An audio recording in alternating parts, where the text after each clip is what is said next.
கும்மிடிப்பூண்டி சட்டமன்ற தொகுதி அதிமுக வேட்பாளர் சுதாகர் மேதிப்பாளையம், எளாவூர் உள்ளிட்ட கிராமங்களில் இரட்டை இலை சின்னத்திற்கு தீவிர வாக்கு சேகரிப்பில் ஈடுபட்டார். தமிழகத்தில் வருகின்ற 23ஆம் தேதி தேர்தல் நடைபெறவுள்ள நிலையில் பல்வேறு அரசியல் கட்சி வேட்பாளர்கள் தீவிர பரப்புரையில் ஈடுபட்டு வருகின்றனர். கும்மிடிப்பூண்டி சட்டமன்ற தொகுதியில் அதிமுக தலைமையிலான தேசிய ஜனநாயக கூட்டணி வேட்பாளராக சுதாகர் போட்டியிடுகிறார்.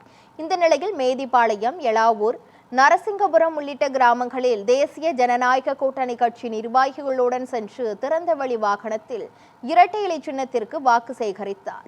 அப்போது தங்களுக்கு வீட்டுமனை பட்டா இல்லை என அந்த பகுதி மக்கள் தெரிவித்தனர். இதற்கு பதிலளித்த வேட்பாளர் சுதாகர் தான் வெற்றி பெற்று எடப்பாடி பழனிசாமி முதலமைச்சராக பதவியேற்றவுடன் தங்கள் கோரிக்கை அனைத்தும் நிறைவேற்றப்படும் என உறுதியளித்தார்.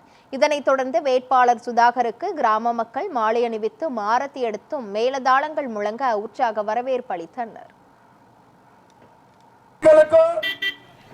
மீண்டும் ஒருமுறை நன்றி. அண்ணன் ஏழுமலை